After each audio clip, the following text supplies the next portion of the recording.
So today's video, I wanted to answer a really big question that I get asked a whole lot. And I'm sure this question gets asked to a lot of full-time travelers.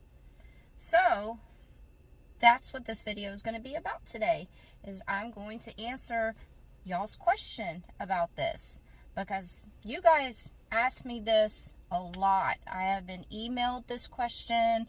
I have gotten the question in my comments, the chat, everything. So it's just easier for me to just do a video about it. So the question is, how am I able to travel full-time financially? And it's a good question. As you guys know, I'm not rich. By all means, I'm not rich. So, I left Vegas, my hometown, July 1st, 2021, to start traveling full-time. And when I first started traveling, I did have money in my savings account. Obviously, I had money in my savings account. So I try not to really touch too much money in my savings account because, you know, as full-time travelers, we need money just in case something like an emergency happens. God forbid my Jeep breaks down or just anything, you know, like it's important for us full-time travelers to have some kind of money saved. Well, the first 4 months of me traveling full-time, my savings account started dwindling down in just 4 months. Now, mind you, that's when I was traveling, towing a travel trailer behind my Jeep. So meaning, I was spending a lot more money on gas because I was using more gas by towing that travel trailer. And then B, because I was new to traveling and I had that travel trailer, I was staying at a bunch of RV campgrounds, which those RV campgrounds are expensive. So my money started dwindling down. So I had to figure something out because I didn't want to just give up after 4 months. So I started doing a lot of research, watched other YouTube channels. I do that a lot. That helps me out a lot, watching fellow travelers that do it full-time also. And I picked up a full-time, not full-time, but a part-time seasonal job. So there's a lot of places in the States that cater to full-time travelers or people that just travel around and everything. And you can find part-time jobs, whether it be for like a week or a month or a whole season. I was lucky enough to get a full season job in a beautiful area out in Tacoma, California, which is actually Death Valley National Park area. And I was lucky enough to find an amazing place, and it was a hot spring resort. So meaning I got to use the hot springs for free, all the amenities out there. There is websites. I think there's like workcamper.com, a couple of other websites that you can look on and find jobs for travelers. And some of these places actually let you come and work there for the whole entire season, and they let you stay there for free also. So that works out amazingly. So that's what happened with me, is when I found that job in Death Valley in Tacoma, I went there, I worked for a whole entire season, and I got to stay there for free. I didn't have to pay anything to stay there and work. And I was in a beautiful place, so I got to film a lot of things.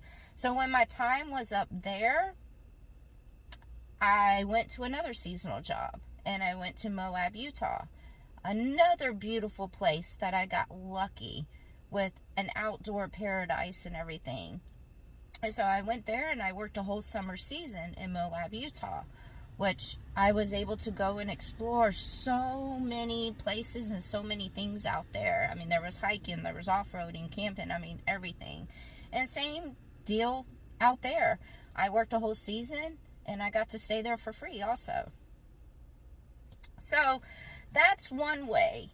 If you don't have like a huge savings, I didn't have a huge savings, but if you don't have like a huge savings or anything and you're just ready to get out there and start traveling, start looking for jobs along the way. I mean, look up workcamper.com. Also just start Googling, traveling jobs, and you'll find so much. Now, I am going to tell you, it is a little bit more difficult if you live in your vehicle trying to find these jobs. But the way you can get around that is, I know a lot of travelers that travel full time. They go to the Beat Festival. I think the Beat Festival is in one of the Dakotas. It's like North Dakota or South Dakota. I might be wrong, but I don't know. It's a huge thing every year, and they hire all these people, and they pay really, really good. And I know a lot of travelers go up there, and they work that Beat Festival. It's a lot of hard work, but it's a lot of hard work for a short period of time, and then bam, they get back on the road. Google is another, Amazon. Amazon is another work camping gig that you can get. And you can even get jobs with Amazon and live in your vehicle. They give you money to go towards you to like stay in a hotel or something like that. And from what I hear, Amazon pays very well too. But I think the work is really hard at Amazon also. But that's another option right there. So you really can make it work by stopping and picking up jobs and everything. After I left Moab, it's been a little over a year. As you guys see, I haven't picked up another seasonal job. And the reason why I haven't picked up another seasonal job is because I started figuring things out. Also, when I was in Moab, because I was staying there for free, and I also had just left Death Valley, working a whole season there and staying there for free, meaning not moving around and traveling and spending money on gas. I had 2 seasons right there that I was able to put a lot of money into my savings account. So therefore, I just decided, okay, I'm just going to go and travel like full time until my money starts dwindling down again. But even with me saving so much money, I started figuring things out on the road on how I basically could just penny pinch. And something I haven't told you guys yet, when I first started traveling, my biggest payment that I had every month was my Jeep payment.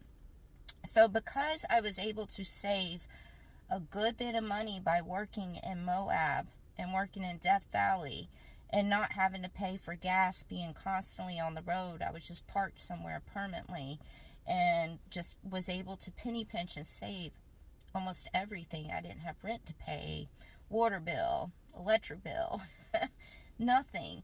I saved a good bit up.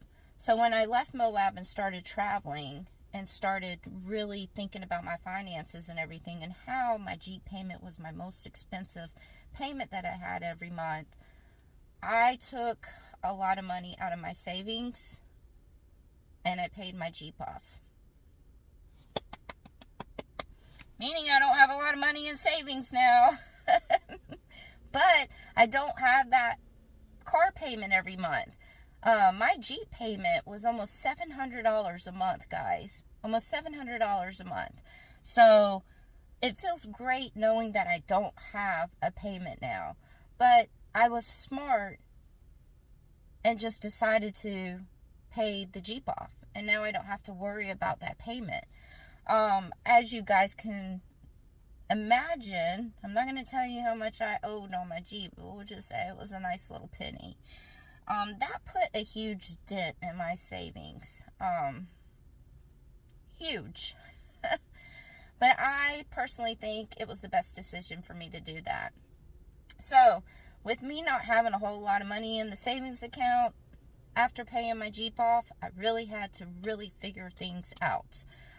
Did a lot of researching, just did a lot of thinking, and I've always, even before I started traveling, have been pretty smart about finances and how to save money. But boy, I'm a freaking pro at it now. So, one of the things is the gas. Now, I don't know if, I'm sure a lot of you guys know about the Gas Buddy app.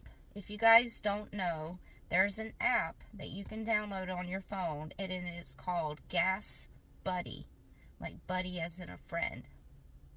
So, Gas Buddy. And basically what that app tells you is wherever you're at, you can pull that app up and it'll tell you what the gas prices are at all these stores and the, gas stations in the area and everything. And even just being on the interstate, if I start seeing like my tank get down to like a quarter of a tank or whatever, I'll start looking at that Gas Buddy and I'll start looking along my route what gas prices are. And you better believe I'm going to go to the gas station that has the best price, meaning the cheapest price, because these gas prices are no joke. So, that Gas Buddy app has saved me tremendously. And it's been a great thing trying to find, the cheap gas.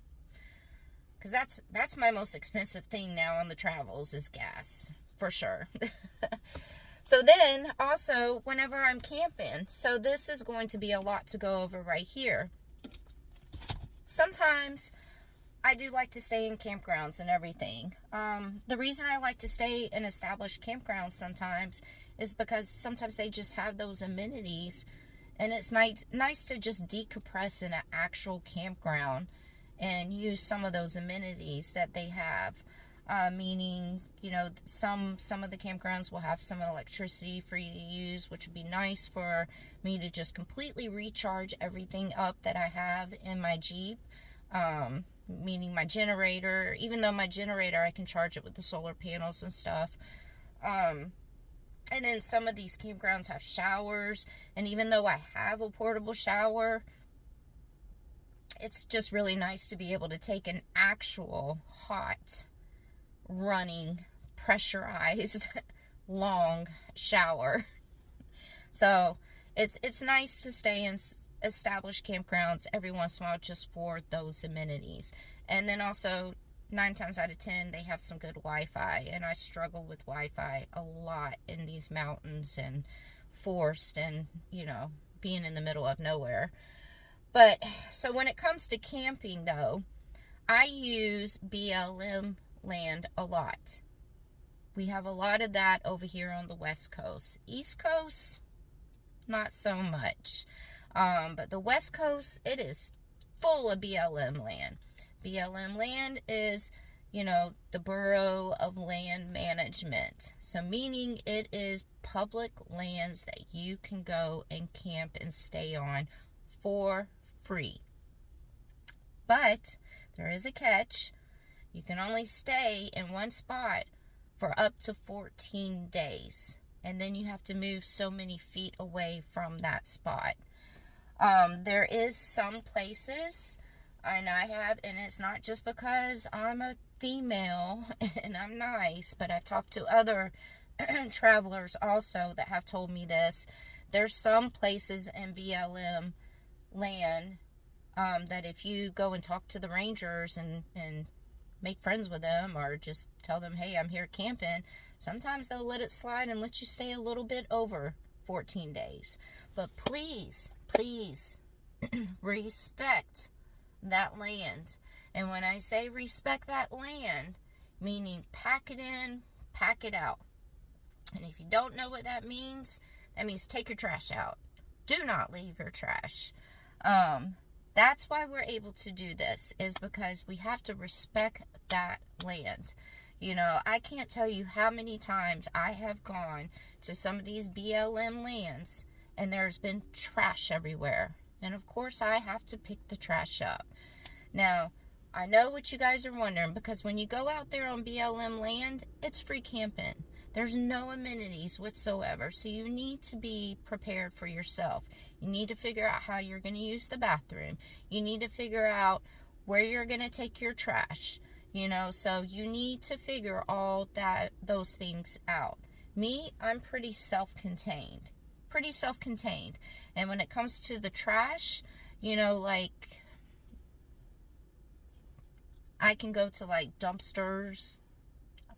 I know a lot of people, say, no, you shouldn't do that. But, hey, there's dumpsters behind these stores or whatever. And I throw my trash in those dumpsters. Or at the gas station, because I use small trash bags. At the gas stations, there's trash cans at the gas pumps. I'll throw my trash in there. So just please respect the land. So, also the National Forest. You can camp in the National Forest for free. There's plenty of apps that you can use to find all these free camping. BLM has their own maps on their websites. You just pull up the BLM land, and it'll show you where the free land is that you can camp at and everything. And then there's also, I use freecamping.com. That's a website or an app. And then another one I use is The Dirt. It's called DYRT. That tells you a lot of places where you can go camp for free. And then I also use iOverlander. So those are the three main apps that I use in the BLM website to find these free camping. And it'll show you pictures of the area. It'll show you pictures of the sites, some of them. And, yeah, so those things have helped me out tremendously. And being able to go camp in the middle of these places for free, I mean, you're secluded. You really get to enjoy the nature and stuff. And it's free. You're not paying for anything. But a lot of people don't feel comfortable going to camp in the middle of nowhere. And they don't feel safe. And that's not their thing. So a lot of people like to, they feel safe going to camp at campgrounds. Well, there's the state parks. In almost every single state that I've gone to, these state parks, they're like less than $20 a night. They're like, I think the most I ever paid at a state park was $24. And that's a lot for me. But you can find some of these. I know in northern Colorado, I was staying at state parks for like $10 a night. So you just have to really do your research on the state parks in the area and stuff. But you can camp at the state parks pretty cheap if you want to go that route and you want to stay in an established campground.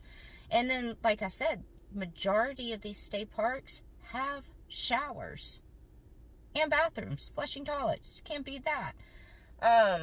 And then you guys have heard me mention this a lot on my channel, Hip Camp. I use Hip Camp a lot. And basically what Hip Camp is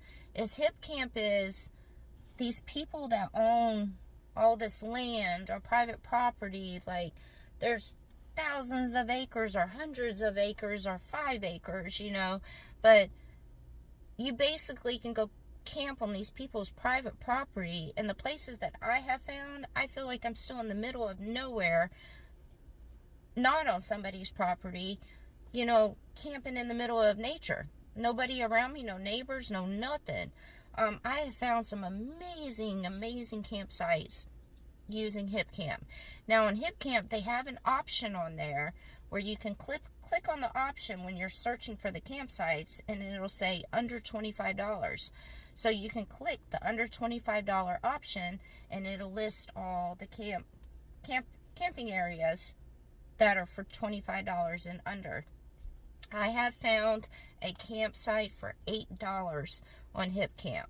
So Hip Camp is amazing to use also. They also have some expensive ones on there, but if you're trying to save money, just click that $25 and under one, and you can find some pretty awesome spots on there. So then I like to go, because I am a traveler that likes to go and be with nature. I like to go and explore nature, and I love to see everything Mother Earth has to offer in all these states. So meaning I like to go to a lot of national parks if they're not really busy. That's been hard lately. So, the national parks. It is like $30 to get into these national parks for the entrance fee. $30. That's a lot. So every year, I go ahead and pay $80 for the whole year to get my national park pass. To get a national park pass, it is only $80 for the year. Now, I believe if you're disabled or you have some kind of disability or whatever, I believe you can get a park pass, a lifetime pass for, the disability. I also believe there's a lifetime national park pass for senior citizens and also for military. I'm almost 90% sure about that. And that's a lifetime pass right there. But if you have to pay for the pass, it's only $80 a year. You guys are pretty smart to figure that out. If you plan on going to see a lot of national parks, or you want to see a lot of national parks, $30 for every single time you go into these national parks, or $80 for a whole entire year for all of the national parks. Heck, you could pay $80 and get that whole entire year national park and go to all the states in 1 year for $80 and see all the national parks. That's pretty good, though. So, yeah, and then my groceries. I do eat a certain way. I like to eat a lot of clean food, meaning I try not to eat a lot of processed food. And for some God knows reason, eating that way is more expensive than getting processed food. So processed food is the cheaper way to eat.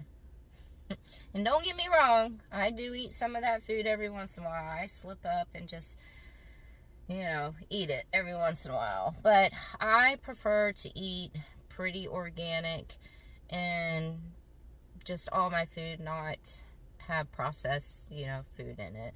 So, being that I eat that way, my grocery bill costs a little bit more than a normal bill would be if I didn't eat in this crazy expensive way. But I make that work also. Thank God I have that fridge back there, because the fridge helps tremendously.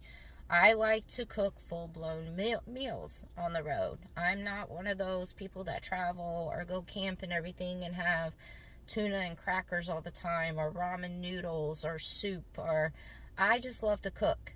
I've always been passionate about cooking, and I love to cook. So I will cook full-blown meals. You guys have seen it in some of my videos. I love to make jambalaya. That's one of my favorite things to make, is jambalaya.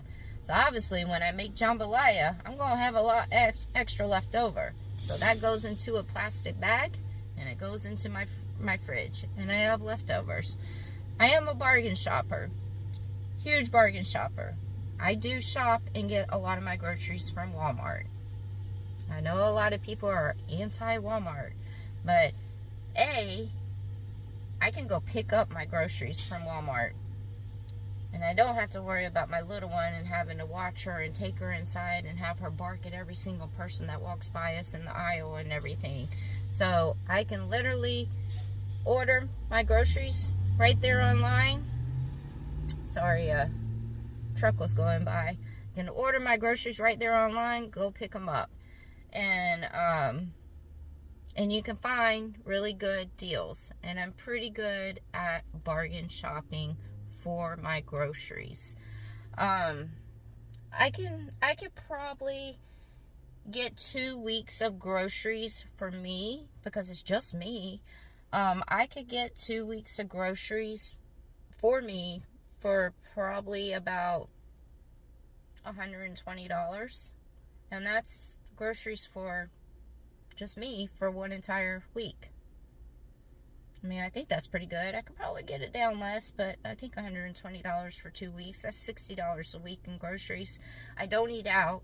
No eating out, because that is a huge cost right there. Huge cost.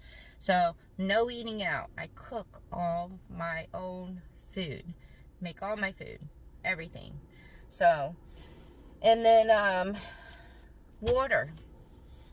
Obviously, I always have to stay stocked up on water. There's so many places. Oh, that iOverlander app that I told you guys about for free camping, you can also find where to get water at. Like those water stations where you can go and put your jugs underneath and fill up on water. That app will tell you where you can find potable water, meaning water that you can drink. So that's a good app. So those fill-up stations to fill up jugs of water is like 25 cents a gallon. That's great, considering gallons of it in the grocery stores are like $2 and something cents, or $3, $2 or $3. So, I mean, I know it's not saving a lot, but when you add it all up, it saves. So, and then also some of these campgrounds like the National Forest and everything that you can go stay in, that water that comes out of that spigot is potable water. All you got to do is just ask, hey, is this potable water? Can you drink this water? 9 times out of 10, yeah, it is. So then, bam, you got free water right there. That's great. So, yeah, those are just a few things. Sorry, I had notes over here. So I just want to make sure that I didn't really think of anything.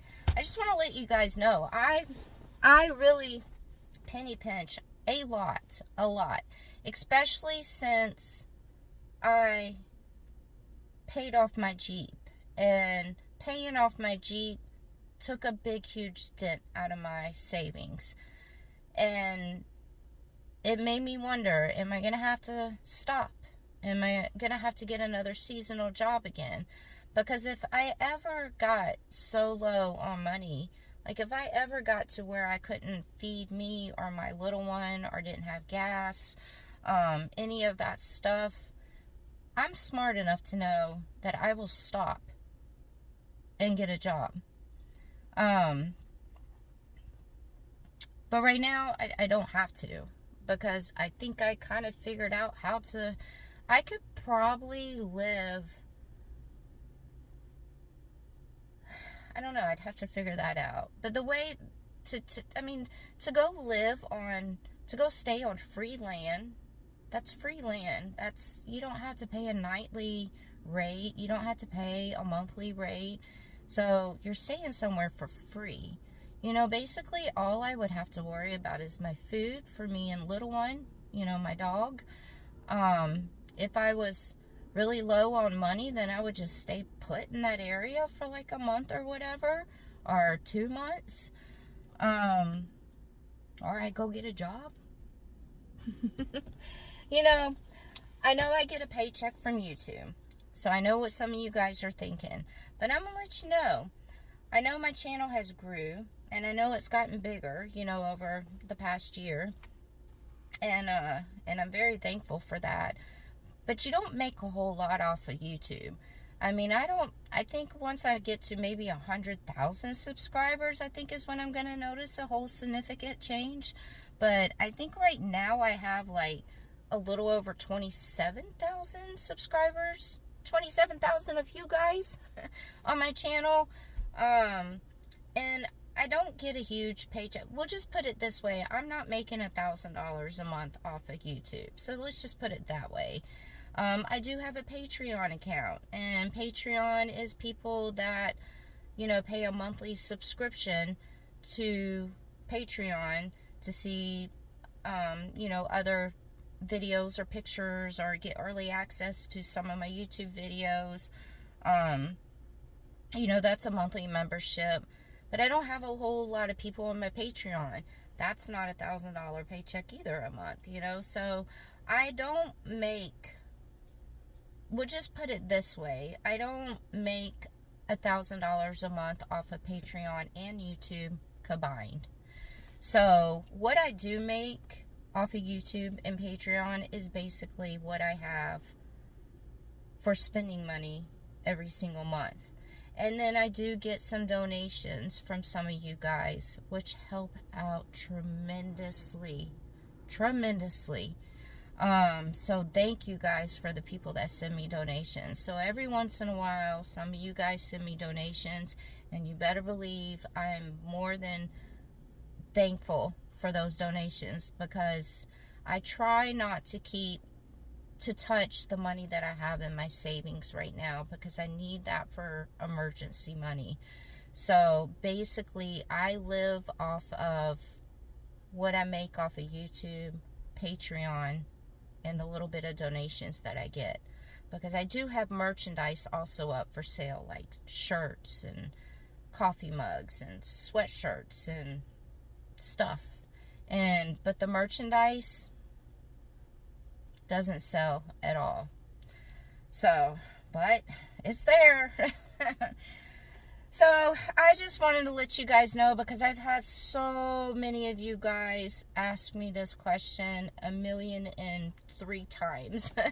How do I do it? You know, how can you guys do it? And it all basically just comes down, do a lot of research and take a lot of this advice that I just gave you in this video. I tell everybody I meet all the time, if you love the outdoors and you wish that you could do what I was doing, you can. You can do it. Definitely. You just have to make it work. You have to really want to do it, and you just have to know you're about to live very minimalist doing it. But if you love the outdoors and you love traveling, you're going to love it. Whether you're living very minimalist, penny pinching, or not, you're going to be happy. I am happy. I am the happiest I've ever been. I am the poorest I've ever been. I am houseless, but I have my home on wheels, and everything that I own is in this Jeep. But I'm happy. I have my little dog, which means the whole entire world to me, but I'm happy. I'm happy. That's all that matters. And I've made it work, and I'm pretty darn proud of myself for figuring it out on my own. So yeah, I hope this answered that question that a lot of you guys have asked me. Sorry the video went on for so long. Don't have to edit this video. Yay. And, yeah, any of you guys thinking of wanting to do this full time? I hope that you guys can figure it out also. And I hope that this advice right here at least gave you guys some insight and helped you figure things out on how to do it. Because there's always a way. No matter what your dream is, whether it be to travel, explore nature, or whether it be to, I don't know, go sail on a boat, I don't know. Whatever your dream is, go for it. You can make it work. You just got to figure out how to make it work. There's always a way to make things work. You get one life to live. One life to live. So why not make the most of that life? And every time you have a dream, go for it. I did, and I'm still living my dream.